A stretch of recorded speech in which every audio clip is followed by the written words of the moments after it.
당신을 위협하는 뇌 질환들,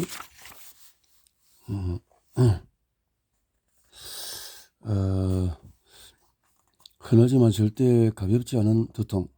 두통은 스트레스나 피로감, 불안, 진통제, 장기 복용으로 인해서 발생하고 뇌 질환이 원인이 되어서 나타나기도 한다. 증상은 두통이 원인은 다양하므로 이에 따른 치료 방법은 각기 다르다. 일반적으로 많은 사람이 느끼는 두통은 스트레스, 피로, 수면 부족 등으로 인해서 나타나는 일시적인 두통이다. 또한 긴장성 두통, 편두통, 군발성 두통 등 뇌의 기질적인 문제가 없는 일차성 두통이 있다. 일차성 두통은 삶의 질에 나쁜 영향을 미치지만 수술이 당장 필요하거나 분출을 다툴 만큼 MRI 검사가 급한 것은 아니다. 이런 두통은 비슷한 양상으로 반복해서 나타나고 음주, 긴장 등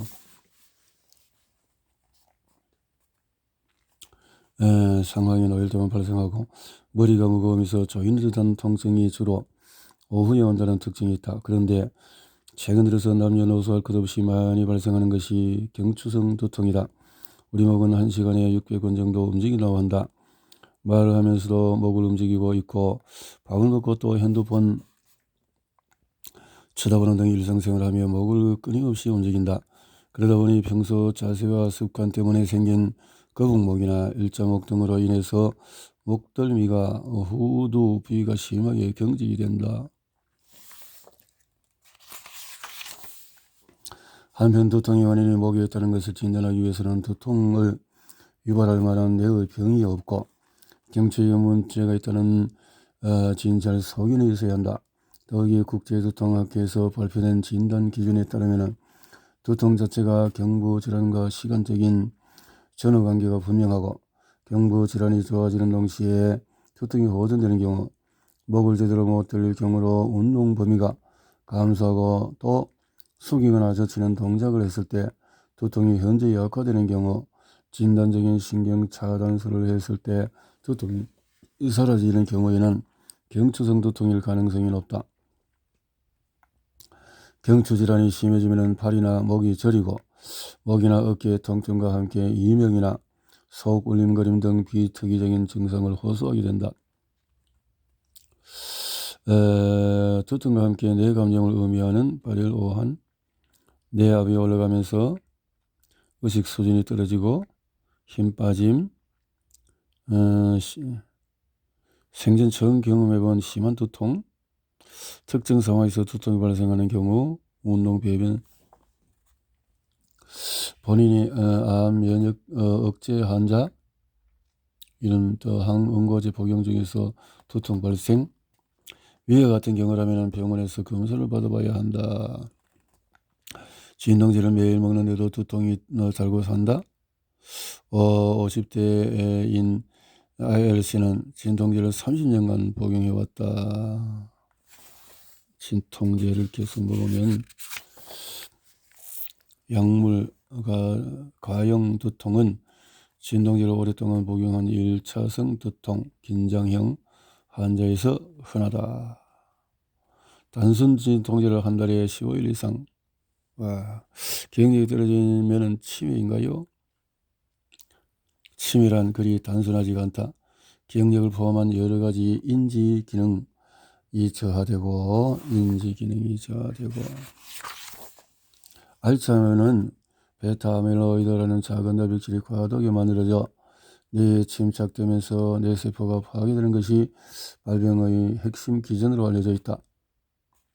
질병 초기에는 주로 기억력을 담당하는 주요 뇌 부위인 해머와 뇌후각 뇌 피질 부위에 국한되어 손상된다. 하지만 두정엽, 전두엽 등을 거쳐서 뇌 전체로 점차 퍼져나간다. 치매를 진단할 때 환자와 가족들로부터 기억력의 문제나 행동상의 변화에 대한 정보를 얻어야 한다. 알츠하이머성 진행이 이렇게 되는군요.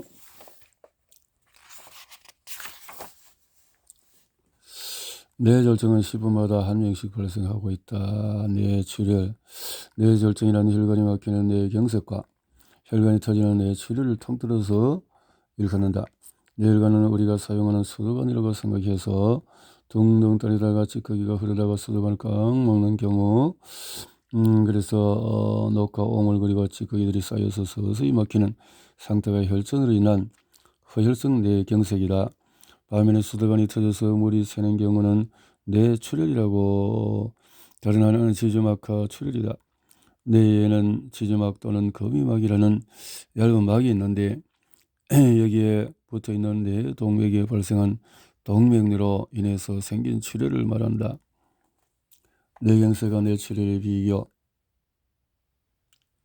뇌졸중은 한번 발생하면 재발하는 경우가 많으며 심각한 후유증과 높은 치명률로 악명이 높다.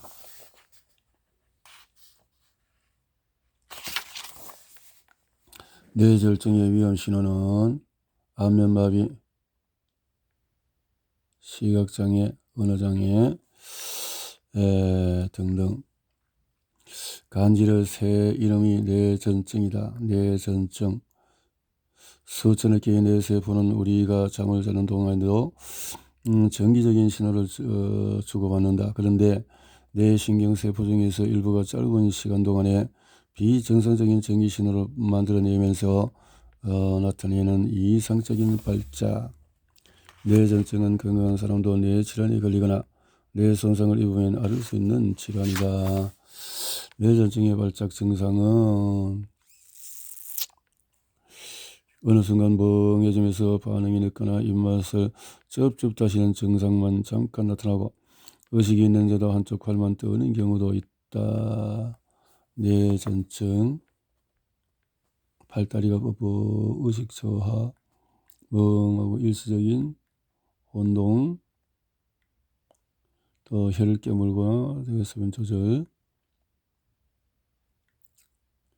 유전도, 고령, 뇌감염, 어릴 때 경련, 뇌외상, 뇌전증이 증상이 멍해지면서 반응이 늦거나 입맛을 쪄줬다 하시는 증상, 팔만 뜨는 경우 등 다양하다. 전체 뇌전증 환자의 약 15에서 20% 정도는 여러 항경련제를 복합해 복용해도 발작이 잘 조절되지 않는 난치성 또는 치료 불응성 뇌전증 환자다. 실제로 적절한 약물 치료를 받는 뇌전증 환자들 중에서 약 60에서 70% 정도는 발작 없이 생활하고 있다. 그러나 약 15에서 20% 정도만 수개월에 한 번 정도 발작을 일으킨다. 따라서 뇌전증은 정확히 진단과 더불어서 적절한 치료를 받으면 대부분 잘 나는 병이라고 할 수가 있다. 걸음걸이가 이상하다면 파킨슨병을 의심하자. 뇌 속에 여러 가지 신경 전달 물질인데 그 중에서도 몸을 움직이는데 필요한 도파민이라는 신경 전달 물질이 있다. 파킨슨병은 이러한 도파민을 분비하는 뇌 특정 부위의 신경세포가 서서히 파괴되는 질환이다. 주로 떨림, 근육의 강직, 그리고 몸 동작이 느려지는 서동증 등 운동장애가 파킨슨병의 세 가지 특징이다. 파킨슨병의 증후군을 의심해 볼 수 있는 것은 걷는 것을 보라. 보폭이 작아지고 지면에서 발이 많이 떨어지지 않으며 발을 끌면서 걷는다. 파킨슨병.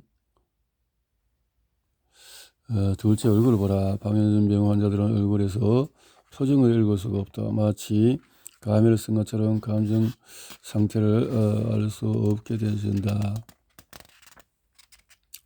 이런 감정 표현이 없는 가면 양 얼굴이라고 부른다. 또 몸이 뻣뻣하다. 다른 사람이 환자의 팔을 펴려고 할 때 마치 일부러 안 펼치려고 힘을 주는 듯한 느낌이 든다. 파킨슨병을 진단하기 위해서는 신경학적인 검사가 필요하다. 뇌건강 좋지. 젊은 사람들도 뇌졸중에 걸리기 쉬운가요? 질병청에서 본부에서 자료에 따르면 54세 이하의 뇌졸중 발병률은 전체의 14%가량.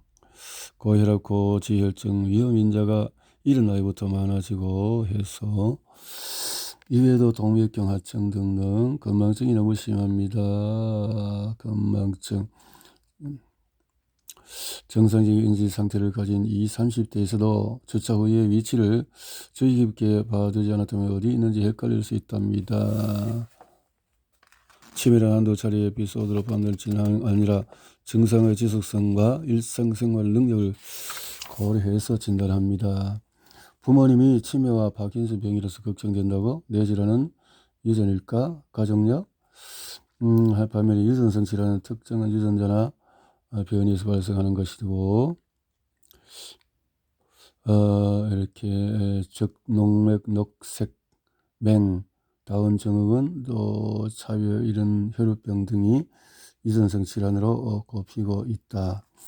따라서 치매나 파킨슨 병이 유전적인 요인으로 발생하는 경우는 드물다고 할 수가 있다. 화장실에서 갑자기 의식을 잃었다. 어떻게 할까요? 의식이 잃었을 때 흔히 기절을 했다고 하는데 실신인지 경련 발작인지 구분하는 것이 중요하다. 쓰러지기 전에 뱃속에서 무언가 치밀어 오르는 느낌, 이상한 맛도 불빛 반짝이는 환시 등 이런 것이 발작의 가능성이 있기 때문에 그렇다면은 발작일 수가 있다. 에필로그. 죽을 때까지 써먹는 레텍 왜 사시나요?